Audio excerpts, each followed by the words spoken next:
이번 시간에는 교과서 68쪽입니다. 질량과 에너지 사이에는 어떤 관계가 있을까에 대한 내용이 나오는데요.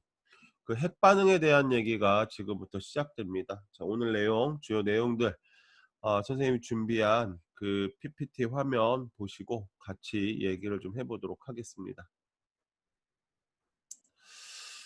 자, 질량과 에너지 사이에는 어떤 관계가 있을까? 아인슈타인이 얘기했습니다. 질량과 에너지는 동급이다. 질량 에너지로 변화시킬 수 있다. 질량 에너지 등가의 원리라고 하는데요. 하나씩 살펴보도록 하겠습니다.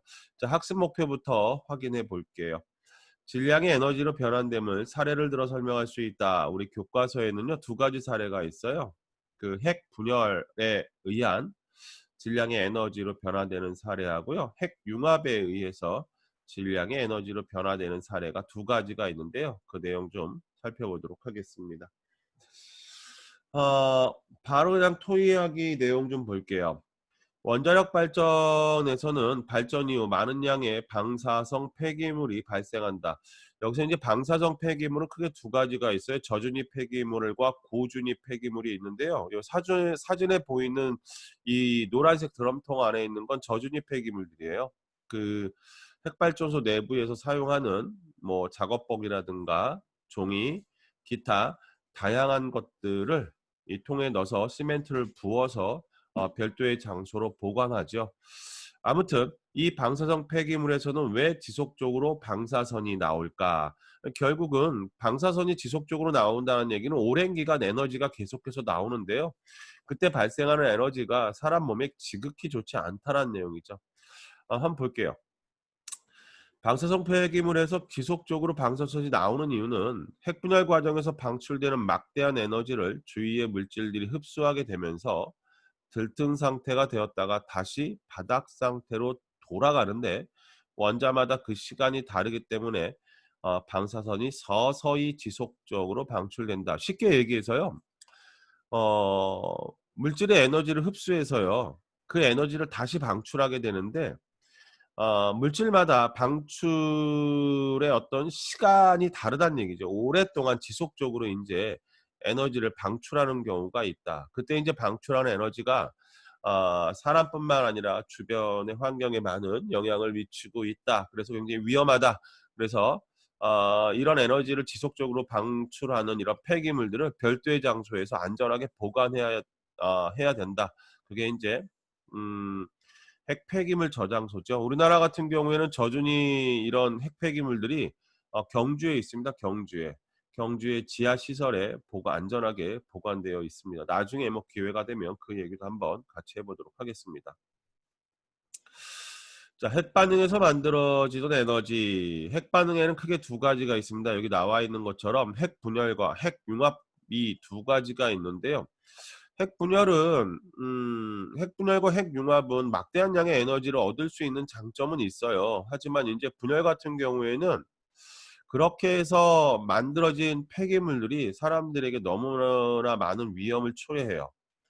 반면에 핵융합은 그렇지 않아요. 그런데 이제 핵분열 같은 경우에는 지금 현재의 과학기술로 얼마든지 상용화해서 운영할 수 있는데 반면에 핵융합은 그렇지가 않아요. 하지만 올해 인제 우리나라 K스타 인공태양이라는 시험 핵융합로가 인제 계속해서 우리나라에서 인제 실험이 진행되고 있는데 핵융합이 되기 위해서는요 1억 도 이상의 고온의 어떤 환경이 조성되어야 돼요. 그런데 1억 도 이상의 어떤 열을 보관할 수 있고 1억 도의 어떤 열이 굉장히 안정적으로 이렇게 제어할 수 있는 아직 그런 기술이 완벽하지 않다는 얘기죠. 그런 걸 인제 그런 기술을 습득하는 과정에 있다라고 얘기할 수 있겠고요. 어떤 그런 기술이 완벽하게 습득이 된다면 더 이상 인제 핵분열을 통한 에너지를 우리가 얻지 않을 거예요. 왜? 위험하니까. 어 나중에는 인제 인공태양들이 인제 지구 곳곳에 만들어지겠다. 뭐 이렇게 얘기할 수 있겠네요. 아무튼 핵분열과 핵융합 과정을 한번 우리가 살펴보고요. 이 과정 안에서 질량이 에너지로 변환되는 어떤 과정도 한번 살펴보자라고 되어 있습니다. 여러분들 교과서 68페이지인데요. 어 가는 핵분열이고요. 나는 핵융합이에요. 먼저 우리가 이제 핵을 원자핵을 표현할 때 우리가 일반적으로 교과서 68페이지 오른쪽 하단을 보시면 원자의 표시 방법이라고 해가지고요.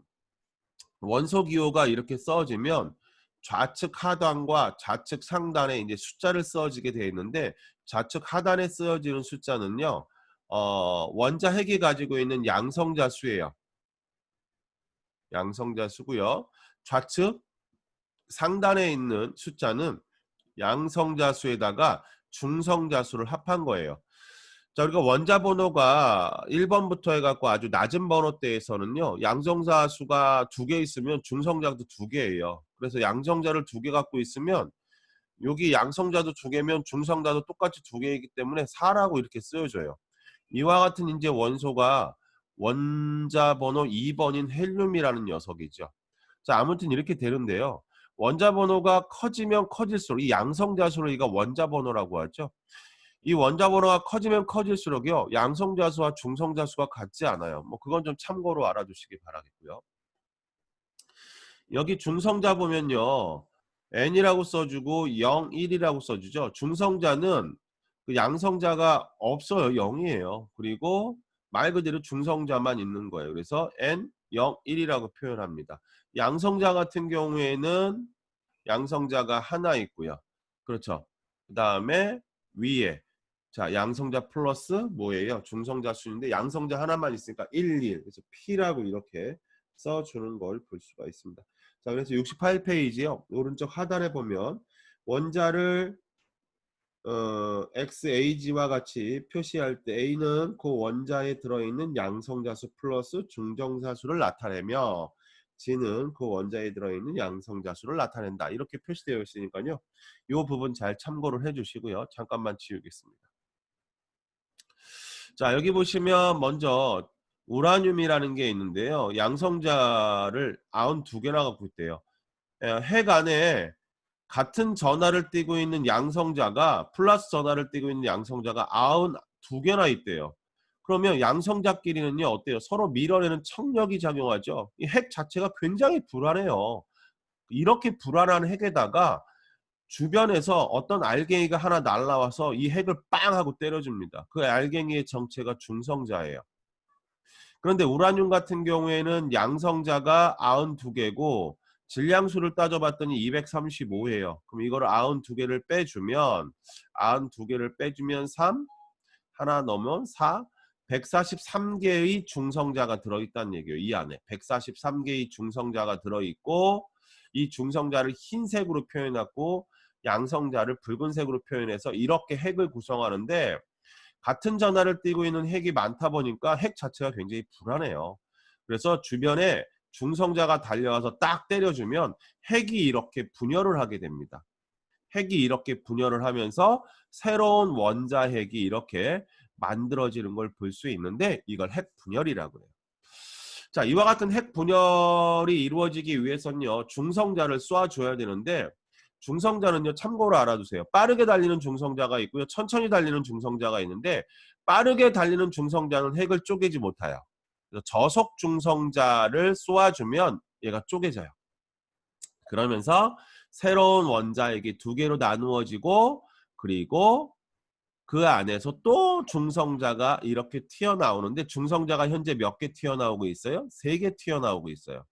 여기서 여러분들이 꼭 기억해 둬야 될 건 뭐냐면, 분열되기 전 우라늄이 가지고 있는 이 핵자의 종류와 개수, 요거까지 포함된 거, 이 전체 핵자의 종류와 개수와 분열되고 난 이후에 핵자의 종류와 개수가 정확하게 일치해야 돼요. 정확하게 일치해야 되기 때문에 아래쪽 핵 반응식을 좀 보세요. 양성자 92개짜리 우라늄이 있는데 여기다가 중성자를 하나, 저속 중성자를 날려서 얘를 쪼갠 거예요. 쪼갰더니 바륨과 크립톤이라는 물질이, 원자 핵이 만들어진다라고 우리가 얘기할 수가 있고요. 이때 중성자가 몇 개 튀어나왔다? 하나 튀어나왔다. 중성자가 몇 개 튀어나왔다? 3개 이렇게 튀어나온 거예요. 그러면 선생님, 이 원소가 가지고 있는 양성자 수와 중성자 수는 어떻게 결정돼요? 더해주면 돼요. 여기 보면 양성자 수가 총 92개잖아요. 그럼 여기 보면 양성자 수가 56개죠. 그럼 92개에서 56개를 빼주면 어떻게 됩니까? 6개고 8이고 3이죠. 그럼 양성자 수가 36개짜리가 요 크립톤이라는 녀석이 36개라는 얘기예요. 자, 그 다음 질량수를 한번 따져볼게요. 235에 중성자 하나를 더해지니까 236이에요. 토탈. 그러면 236이 되려면 여기 보면 141 그리고 얘는 몰라요. 얘는 몇이에요? 얘는 1이에요. 그럼 142 플러스 x가 몇이 돼야 되는 거예요? 236이 돼야 되는 거예요. 그러면 236에서 141을 빼주자 이거예요. 141을 빼주면 4, 9, 94. 이 질량수가 몇이다? 여기가 94가 된다는 얘기예요. 그럼 얘를 다 더했을 때 이 질량수 1자리가 3개예요. 다 더했을 때 236이 나와야 된다는 얘기죠. 그래서 한번 우리가 예시답변을 보면 예시답변을 보면 이렇게 똑같이 썼죠. 크립톤 36에 92라고 되어 있네요. 92. 선생님이 여기 몇이 적시죠? 94라고 써놨는데 왜 이런 차이가 있을까요? 다시 한번 계산해 볼까요? 어디가 잘못됐죠? 파란색으로 좀 해볼까요? 여기가 141이에요. 그리고 여기는 몰라요. 여기는 몇이에요? 3이에요. 3이죠. 1이 아니라 3이네요. 그러면 더하면 144네요. 142가 아니라 144예요. 여기 잘못됐네요. 그쵸? 144예요. 그럼 여기가 2가 되는 거죠. 그럼 92네요. 94가 아니라 선생님 사측 연산 잘못했어요. 92가 되죠. 자, 이렇게 우리가 얘기할 수 있죠. 그러면 중요한 건 알갱이의 개수가 반응 전과 반응 후가 정확하게 뭐 하다는 얘기예요? 일치한다는 얘기예요. 일치해요. 이게 바뀌면 안 되는 거예요. 자, 그런데 중요한 건 뭐냐면 우라늄을 구성하고 있는 이 알갱이당 질량과 바륨과 크립톤을 구성하고 있는 이 알갱이당 질량이 차이가 난다는 얘기예요. 그게 중요한 거예요. 반응 전 알갱이의 질량과 반응 후 알갱이의 개수는 똑같지만 질량은 얘가 더 무겁다는 얘기예요. 그리고 여기서 나온 질량의 차이를 가지고 에너지를 이렇게 만든다라는 게 아인슈타인의 생각인 거예요. 자, 그 다음 또 보도록 하겠습니다. 오른쪽 보시면 중수소 두 개가 결합을 해요. 핵이 결합을 해요. 이걸 핵융합이라고 그러죠. 그러면서 두 개 알갱이가 결합해서 알갱이가 몇 개가 만들어졌냐면 4개가 만들었어요. 알갱이의 숫자는 일정하죠. 근데 중요한 건 얘 하나하나가 갖고 있는 알갱이당 질량과 이 녀석이 가지고 있는 알갱이당 질량이 얘가 더 무겁다는 얘기예요. 그럼 이렇게 되면서 질량이 감소하고 감소한 질량만큼 에너지가 나오는데 핵자당 만들어낼 수 있는 에너지의 양이 얘가 훨씬 더 커요. 자, 우리 아래쪽 볼게요.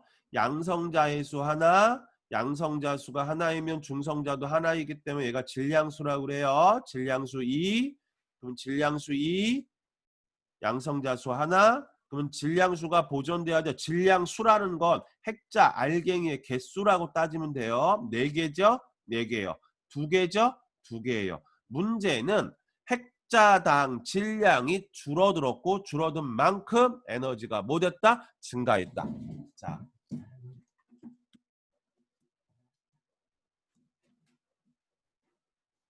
컴퓨터에 배터리가 없습니다. 배터리가 없어요. 배터리 좀 꽂아놓을게요. 자, 이렇게 하면 배터리가 꼽아져서 잘 될 거예요. 자, 다시 좀 보도록 하겠습니다. 얘는 하나의 핵이 둘로 나눠주는 거고요. 얘는 2개의 핵이 하나로 결합되는 거예요. 핵 분열, 핵 융합. 중요한 건 핵이 분열하던 융합하던 반응 전과 반응 후, 핵 반응 전과 핵 반응 후의 알갱이의 개수는 같아야 된다라는 거. 하지만 알갱이의 개수가 같다라고 해서 알갱이당 질량이 같은 건 아니라는 거. 그렇게 여러분들이 이해를 해 주시면 되겠고요. 넘어가도록 하겠습니다.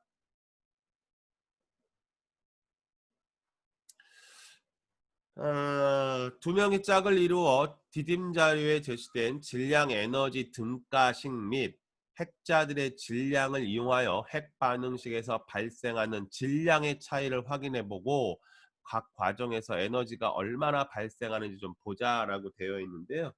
여러분들 이거 좀 참고해 주시기 부탁드릴게요. 여기 보시면 우라늄에다가 중성자를 쏴서 우라늄을 핵분열시켰어요.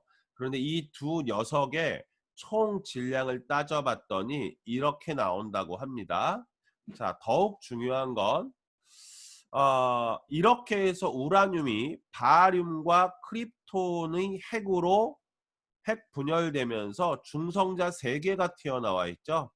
이 녀석의 질량을 다 더해봤더니 이렇게 됐대요. 자, 비교 들어갑니다. 이 녀석의 질량과 이 녀석의 질량의 차이가 증가했어요? 감소했어요? 감소했죠? 감소한 만큼 이 녀석이 무엇으로 변화됐다? 에너지로 변화됐다. 이렇게 얘기하면 됩니다. 이때 이 질량이 에너지로 변화될 때 아인슈타인이 얘기한 에너지 질량 등가 공식 E는 mc 제곱, 여기서 C는 빛의 속도, M은 요 질량 차이죠.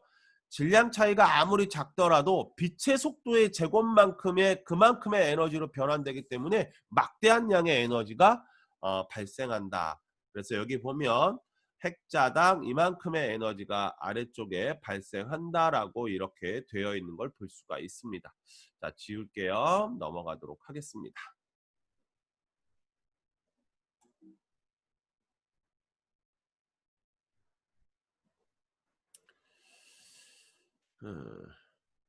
자, 그 다음에 이건 핵융합 과정이에요. 핵융합. 중수소 두 개가 결합해서 헬륨이라는 걸 만드는 거예요. 헬륨의 원자핵을. 그런데 결합되기 전 총 질량과 결합되고 난 후에 총 질량이 변화하는데 감소된다는 얘기예요. 중수소의 질량이 이만큼이고 헬륨의 질량이 이만큼인데 이거 중수소 두 개가 결합하니까 곱하기 2죠. 그러면 4.028 이렇게 들어가죠. 근데 결합하고 난 후에 헬륨 4.002 이렇게 들어가죠. 그러다 보니까 이렇게 질량의 차이가 생기고 이것이 에너지로 전부 전환돼서 이만큼의 에너지를 만든다. 이렇게 얘기할 수 있어요. 3.8 곱하기 10의 마이너스 12줄 이렇게 만든다라고 되어 있고요. 이 전거 잠깐만 보면 넘어가겠습니다. 이렇게 에너지를 만든다라고 생각을 해주시면 되겠고요. 자, 넘어가서 교과서 69페이지에 나와 있는 그림 좀 볼게요. 우리가 핵발전소를 이렇게 이제 우리가 보면 되는데요. 원자로의 구조예요. 우리가 이제 핵발전소 같은 경우에는 핵 분열 과정에서 뭐가 발생한다고요? 막대한 양의 에너지. 이렇게 발생한 에너지로 액체 상태인 물을 기체 상태로 상태 변화시키고 이 증기를 이용해서 터빈을 돌려서 전기 에너지를 만듭니다. 그러면 기체가 터빈을 돌리고 나서 다시 액체로 만들어서 원자로 속에 들어가면 이렇게 들어간 액체가 다시 에너지를 받아서 기체를 내서 터빈을 돌리게 돼요. 이때 원자로에 들어갔다 나오는 이 액체 상태의 물은 바깥으로 절대로 외부로 나가지 않고요. 이 안에서만 계속해서 순환하게 되어 있어요. 여기 보시면 원자로에 의해서 증기가 발생되고 그렇게 만들어진 증기는 터빈을 돌리게 되고 그렇게 돌린 터빈은 복수기를 거쳐서 다시 액화돼요. 여기서 다시 액화된 다음에 다시 원자로 안으로 이렇게 들어가는 걸 볼 수가 있습니다. 이렇게 여러분들이 이해를 해 주시기 바라겠고요. 여기서 나오는 열의 양이 막대하기 때문에 이 수증기를 액체로 이렇게 바꾸기 위해서 바닷물을 이용해요. 바닷물을 저 멀리서 끌어와요. 근데 여기 있는 바닷물하고 이 안에 복수기의 액체는 섞이지 않아요. 냉각만 시켜줄 뿐이에요. 바닷물을 끌어와서 이 바닷물은 다시 바다로 버리게 됩니다.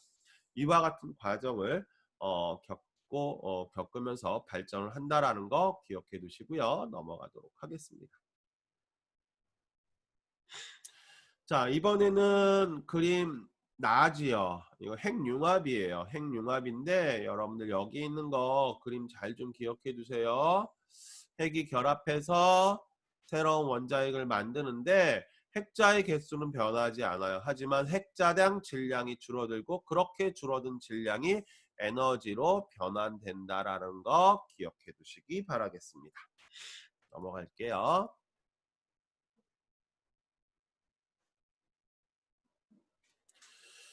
자, 에너지가 만들어지는 과정에서의 공통점과 차이점. 69쪽에 나와 있는 정리와 관련된 내용인데요. 공통점은 뭐예요? 질량을 에너지로 만드는 거예요. 질량을 에너지로. 핵융합을 하던 핵분열을 하던 핵반응 전과 핵반응 후에 핵자가 갖는 질량이 줄어든다라고 했어요. 자, 차이점은 뭐예요? 핵분열은 분열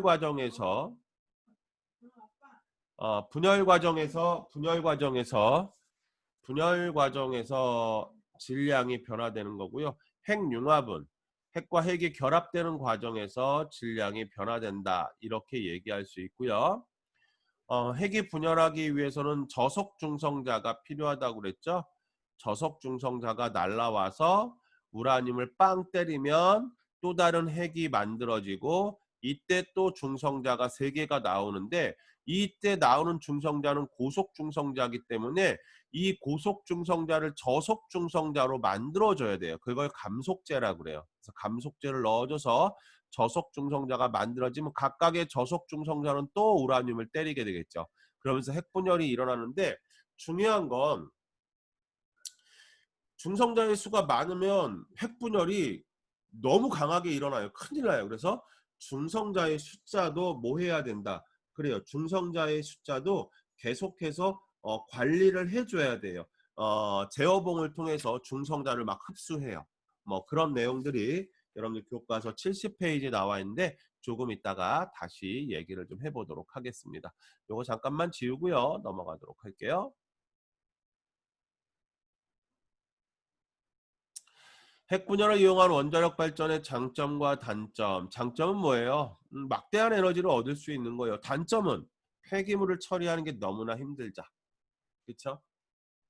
그래서 장점과 단점 꼭 기억해 두시고요. 잠깐 화면 정지해 놓고 필기를 좀 해 두시기 바라겠습니다.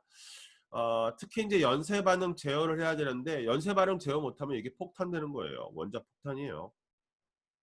그리고 방사능 폐기물 너무나 오랫동안 안전하게 관리하기 위해서 굉장히 힘들지요.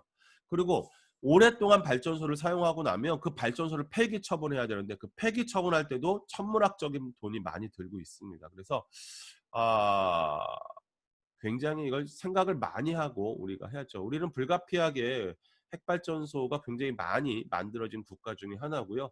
대한민국 같은 경우에는 그 핵발전소를 만들고 운영하는 세계적인 기술을 가지고 있어요. 하지만 아무튼 위험한 점도 많이 있다는 거 알아두시면 되겠고요. 넘어가도록 하겠습니다. 어, 2명씩 짝을 이루어 질량의 에너지로 전환되는 다른 사례를 좀 찾아보자라고 했는데 이 정도예요. 원자폭탄, 뭐 수소 핵융합, 수소폭탄, 적색 거성에서의 헬륨 핵융합인데 그냥 뭐 참고로만 알아주시고요. 여러분들이 오늘 이 시간의 핵심적인 내용은 뭐냐면 핵분열이든 핵융합이든 핵 반응의 전과 후에 질량이 어떻게 변한다. 그걸 질량 결손이라고 그래요. 질량이 줄어든다. 그런데 그 줄어드는 질량이 에너지로 변화된다. 그 사실을 좀 알아두셔야겠죠. 자, 정리하기 69쪽에 첫 번째 핵분열 과정과 핵융합 과정은 어떻게 다른가 잠깐만 요거 딱 멈춰 주시고요. 정리를 좀 해주시기 바랍니다. 핵분열 과정은 원자핵 하나가 중성자와 충돌하고요. 또 다른 두 개의 핵으로 나누어지고요. 그 과정에서 전과 후, 핵반응 전과 후에 질량의 어떤 차이가 생기는 거고요. 핵융합은 두 개의 핵이 붙어서 하나의 핵이 만들어지는 과정에서 질량의 어떤 차이가 생긴다라는 게 그게 차이점이 되겠습니다. 질량과 에너지 사이는 어떤 관계가 있는가? 질량은 곧 에너지이다. 에너지 질량 등가의 원리라고 했습니다. 질량은 에너지가 나타나는 한 가지 형태로 생각할 수 있다. 자, 그리고 질량과 에너지는 서로 뭐 가능하다? 전환 가능하다라는 내용 기억해 두시면 되겠습니다. 자, 정리를 좀 해볼게요. 특수상대성 이론에 따라 관찰자를 기준으로 상대적으로 정지한 물체의 질량과 에너지 사이의 관계는 이건데, 그러면 정지한 물체가 아니라 운동하는 물체의 질량은 어떻게 되느냐? 점점 무거워져요. 그럼 빛의 속도에 가까우면 가까울수록 무한대로 무거워져요. 그럼 계속해서 뭔가를 가속시킨다라는 건 쉽지 않은 거예요. 엄청난 양의 에너지가 필요하다. 그렇게 얘기를 할 수가 있겠죠. 잠깐만 정지하고 이런 건 정리를 좀 해주시고요. 자연 상태의 원자핵은 안정 상태인데 중성자를 원자핵에 충돌시키면 핵이 쪼개진다는 얘기죠. 그러면서 여기서 말하고 싶은 건 핵심 원리는 뭐예요? 반응 전과 반응 후에 전체의 총 질량이 반응 후 줄어들고 줄어든 만큼 그것이 무엇이 된다? 에너지가 된다. 그 얘기하고 싶은 거예요.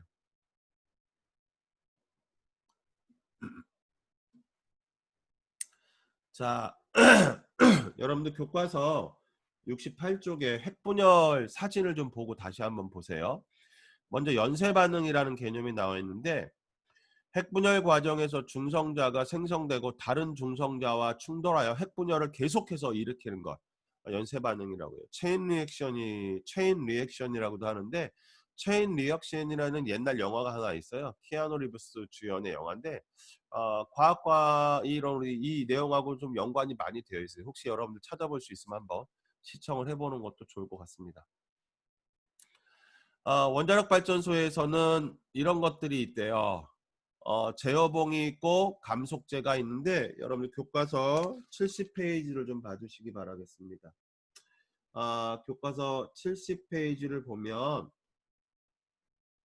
연쇄 반응이 급격하게 일어나면 위험하기 때문에 제어봉과 감속재를 사용한다라고 되어 있고요. 제어봉은 중성자의 개수를 적정 개수로 유지하는 거고요. 감속재는 중성자의 빠르기를 조절하는 것이다. 결국은 핵 반응의 어떤 정도를 적절하게 조정을 해서 너무 강하게 핵 반응이 일어나지 않게, 그래서 적당한 핵분열로 적당한 에너지를 만들어서 그걸로 물을 끓여서 발전을 한다. 이렇게 여러분들이 이해를 해 주시면 되겠습니다.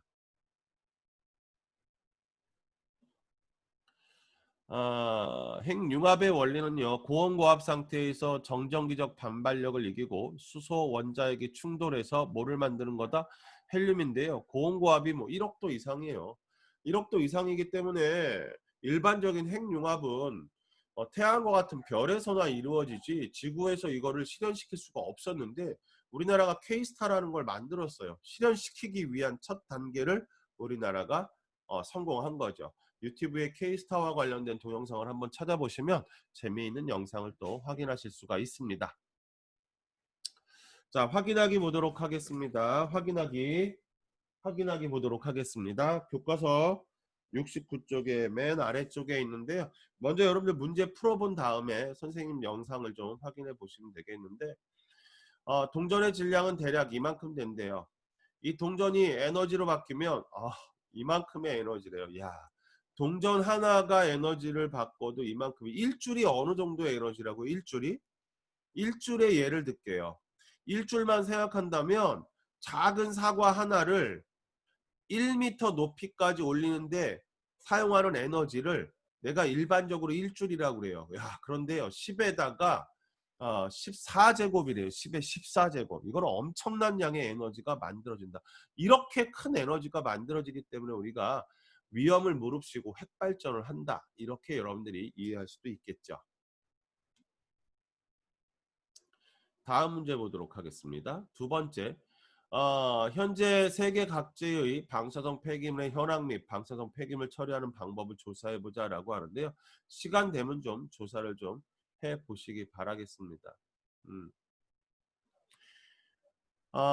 여기 있는 다발이라고 하는 폐기물들은요, 고준위 폐기물이에요. 고준위 폐기물이고, 고준위 폐기물을 저장하는 저장소는 별도로 만들어져 있지 않습니다. 핵발전소 원자로 옆에 큰 수조, 즉 물이 담겨 있는 어떤 구조물을 만들고 물속에 지금 현재 보관하고 있어요.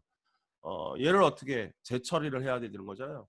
이렇게 쓴 핵폐기물을 재처리를 하게 되면 플루토늄이라는 굉장히 효율이 좋은 핵 연료를 만들 수가 있고요. 우리나라는 그런 기술을 가지고 있어요. 그런데 이제 그게 원자폭탄의 주 원료가 되기 때문에 함부로 우리가 할 수가 없죠. 아무튼 이 고준위 핵 폐기물을 빨리 안전하게 처리할 수 있는 방안이 생겨나기를 희망하는 바입니다. 이거 그냥 알아두시고요. 넘어갈게요. 자, 이렇게 해갖고 우리가 질량과 에너지 사이의 관계에 대한 얘기도 우리가 마쳤습니다. 여러분들 그 아인슈타인의 특수상대성 이론과 관련된 거는요. 아인슈타인의 특수상대성 이론과 관련된 건 일반적으로 그 풀이하는 문제가 나오지 않아요. 뭐 이렇게 문제 푸는 거 나오지 않아요. 뭐 계산을 하는 것도 나오지 않고요. 그래서 어떤 이런 개념, 그 빨리 달리면 시간이 상대적으로 천천히 가고, 빨리 달리는 사람의 입장에서 주변의 어떤 길이가 짧아지고, 그 다음에 에너지, 즉 질량의 에너지로 변화될 수 있고, 그 얘가 핵 분열과 핵 융합이라는 거, 이런 것들 어떤 사실을 이해를 하고 있으면 됐고요. 다양한 문제를 좀 풀어보시는 것도 좋은 방법이 될 것 같습니다. 자, 다음 시간에는요, 단원이 좀 바뀌네요. 이제 물질과 전자기자와 관련된 단원에 대한 얘기를 좀 해보도록 하겠는데요. 뭐 내용 자체는 그렇게 어렵지 않고요. 이해를 좀 해야 될 부분들이 좀 있는 것 같습니다. 자, 선생님 다음 시간에 다시 새로운 내용 가지고 찾아뵙도록 하겠습니다. 오늘은 여기까지 하도록 할게요.